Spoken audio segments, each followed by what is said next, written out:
மட்டக்களப்பு மாவட்டத்தில் ஒரு இடத்தில் கூட்டம் இருக்கிறதா இருந்தால் அந்த மக்கள் தெளிவை பெறறதுக்காக வேண்டி அந்த மக்கள் வாரத்துக்காக வேண்டி போக்குவரத்து வசதிகளை செய்து கொடுப்பது அது எல்லா கட்சியினுடைய வேலைதான்.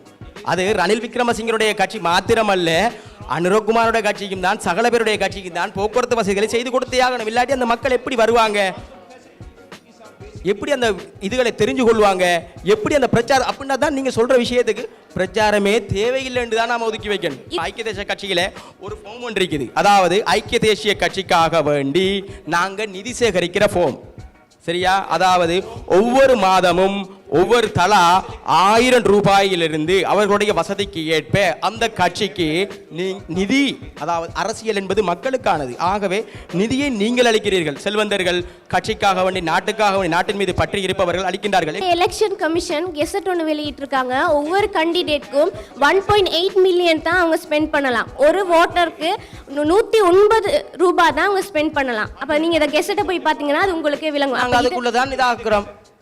நாங்கள் மட்டக்களப்பு மாவட்டத்துக்குள்ளே மீட்டிங் வச்சா மட்டக்களப்பு மாவட்டத்துக்குள்ளே அங்கே ஏற்றுறோம். அதுக்கு தான் நாங்கள் கவர்மெண்ட் பஸ்ஸை மிகவும் குறைஞ்ச ஒரு இதில் ப்ரைவேட்டுக்கு கூட போகாமல் கவர்மெண்ட் பஸ்ஸை கூட நாங்கள் எடுக்கிறோம். ஏன் கவர்மெண்ட்டுக்கு தான் அந்த காசு போகட்டும்.